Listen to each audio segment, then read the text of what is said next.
Welcome to Finding Myself Through Obesity. My name is Alicia Black, and I'm so glad that you tuned into another episode. If you've been following me, you know the last couple of weeks I've been going through quite a bit of a dip in my progress. I am feeling a lot of feelings of being lost and confused, and I am having a hard time because I'm really wanting to numb out instead of being present. And I was remembering one time my mentor told me that if any of her clients say that they are lost or they're confused or they feel numb, it's because they have disconnected with their soul. And that is so true. One of the things that way in the beginning of my journey, she would teach us is asking ourselves if we're being motivated by fear, shame, and guilt, or are we being motivated by love? And I am really on the path of being motivated by guilt, shame, and fear. And I have a lot of guilt about how I'm showing up in my life right now, not just in my weight loss efforts, but how I'm being there for my husband and all the things he's doing for me. And I feel like I need to be doing more than what I'm doing, but I can't get myself to do it because I'm feeling a little bit of a disconnection, and I've really not been kind to myself. I find this to be true that I am disconnected with my soul, that I'm not wanting to listen to my heart anymore. And that's okay. The awareness is where it all begins. And so for me to be aware of it and knowing that I am disconnecting with my soul because I don't want to feel the things that I'm feeling, then it makes sense that I'm in the place where I'm feeling numb and confused. But one of the other things that's been coming to me lately is in the very first of my journey, I wanted to uncover this emotional weight to see if I could get healthy. And I did. I uncovered a lot of layers and I learned a lot of things. And then I really felt like I was ready for the next step. But maybe what I'm being shown right now is there's still more to learn. Maybe there are still more layers for me to get through. Maybe the fat that I'm carrying on my body is still holding a purpose emotionally for me. And I can't force my way to this next step. And being able to really love myself through these moments of being down, like my mentor will say, are you loving the judger? Are you loving the girl that's judging you? And I'm like, oh, that's different. Okay. So when I find myself judging myself, can I love that part of me? Those are the things that I'm asking myself right now. Can I love the girl that wants to sit in bed all day long and the girl that wants to check out and not feel anything? The girl who wants to scroll through social media all day and not be present in her life? Can I love that part of me too?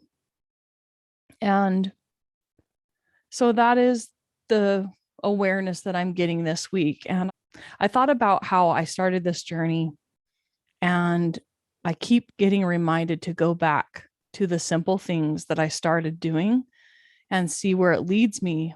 And also maybe making a new list of things that I'm not happy with, because I think that the very first list that I did, the emotional weight series, is going to be a different list than I would have right now. So I actually wrote a couple of things down on my phone last night about the things that I wasn't happy with. And so maybe we'll dig more into those things. Maybe there are more layers. Maybe my fat is serving a purpose still and it's not ready to release. And I have to be able to let go of the control of trying to make it go the way that I want it to go, and realize that whatever is supposed to happen, whatever I'm supposed to learn, I will learn. It will come to me. So I was remembering the three things the angel says. If you are in the beginning of your journey of listening to your soul, the first thing is to breathe. And I realized how I was not doing those breaths as much. And so taking those deep breaths, and remember, we talked about breathing in really deep and holding it and picturing love and compassion going through your body, and then exiting all of the fear and the shame or whatever you feel. It's such an easy practice. And I forget that I have that access to be able to reconnect with my soul. And then the second thing she says to meditate. And so this morning I turned on a Sarah Blondin meditation, and it was called When We Must Endure. And it was so beautiful. I actually listened to it 3 different times because it was exactly what I needed to hear. Basically, everything that the world is telling us is that we need to do more, we need to show up more, we need to work harder. And all the work that I am doing is like, no, we need to slow down. We need to take our time, and we need to listen to ourselves and allow ourselves to go through these things. And Sarah Blondin says, you are born to feel all of this. And in this meditation, she says, allow yourself to not be in control and know that something beautiful is taking place. Do not rush this place. You are rising into a great transformation. And it's one of those things where it's not something that is normally taught, to be okay with where you're at right now and allowing yourself to love all the parts of you. It's a new place, it's a new practice. And I've never felt so connected in my life. So I'm going to trust that my mentors know what they're talking about, and they know how to help lead me to a place of peace and happiness and joy. And it may not look like I thought it would look like, and it may not look like the world says it looks, but I am choosing to trust this process. And I want to be more intentional with my soul. And I've been really numbing out, and I want to feel my soul and let my heart be felt again. And I really can't understand, if we can love the worst parts of us, then there is no end for our love. Our love is no longer conditional for ourselves. So if I can love this body,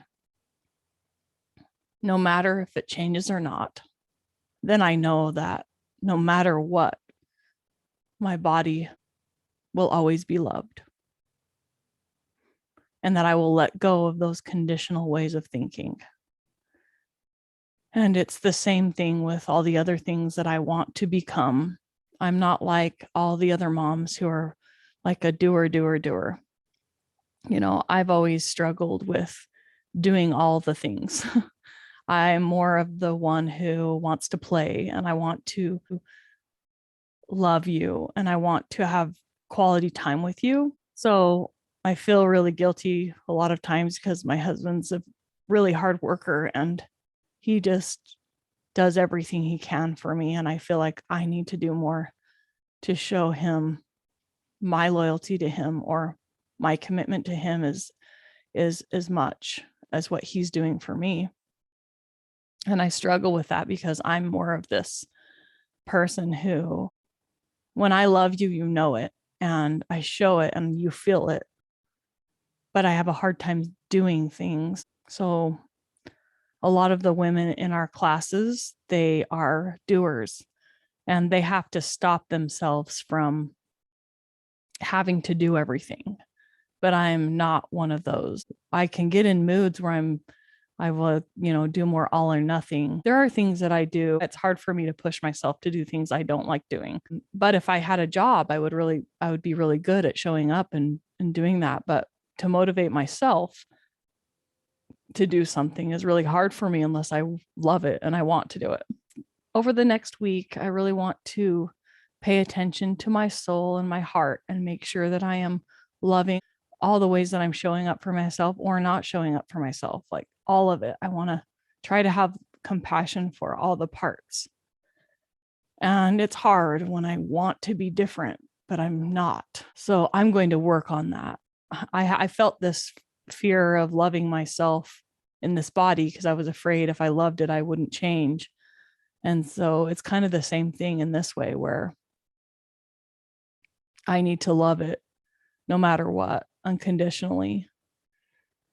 And then I'm sure things will move into a different direction, or I will be led into a different direction. But even if not, it's just a new path. Somebody asked me today if I trust myself. I've been really working on the relationship I have with myself. But since this dip, I have not been kind to me. I have not been connected to myself or aligned with truth. And I don't trust myself in this place because I'm ignoring me. I'm basically putting myself on the back burner and saying, you don't matter. I don't care about you. And I don't want to feel this. I don't want to feel you. I don't want to know you anymore. And that question was very shocking to me today because I've been doing so much work on the relationship that I have with myself, trying to be more trustworthy to me. And just, it really is teaching me a lot. I know there's a lot of good and a lot of learning that is coming up for me. And I'm going to continue and show up for myself and share my journey with you, just in case maybe you are feeling the same thing as me. And we could go along this soul connecting journey together. Our bodies are just a vessel of truth, and it's holding all of this weight for a reason. And I need to be the kind of person that I can trust in order for it to be able to let go of this weight, because it is a protection for me somehow, a protection for my feelings, a protection for my soul or something. So maybe that's what I'm learning, is that unconditional love for me, and learning how to not go down in that shame, fear, like beating myself up because things aren't looking the way that I want them to. I'm going to be more aware of that also. But I really want to say thank you for being here and listening. I know there are some faithful listeners out there that are feeling the way that I feel. And I've had many people say to me that I'm saying all the things that they feel too, but they're afraid to say it out loud. And it is hard. And it is embarrassing sometimes. But I do feel called to share this for some reason. And when I hear that it is making a difference in somebody's life, or that they feel understood and they feel not alone, it makes it all worth it. So continue to send me those messages and share with me what this means to you. It helps a lot for me to continue on my journey. There's a lot of things coming up for me in the next couple of months. I think I will write a list of some new things that I am not happy with in my life, and see if there are more layers that I can dig into and just clear more things out of the beliefs that I'm carrying with me that I'm not really aware of. And so maybe next week I'll talk about the list that I write up, and then we can dig into those. Well, I am doing a little bit better. My awareness is more clear today. And so I'm grateful for that. And I know there's a lot of good things to come. So let's pull together and make sure that the connection with ourselves and with our souls and with our hearts is one of our number one priorities. The way that we talk to ourselves, the way that our inner thoughts, our inner chatter about who we are, who we should be, what our value is. We need to be more aware of that so we can make sure it's aligning with truth, and that we're not filling ourselves with lies, because that is how we hold ourselves back from realizing the potential that we could become. We'll talk to you guys next week.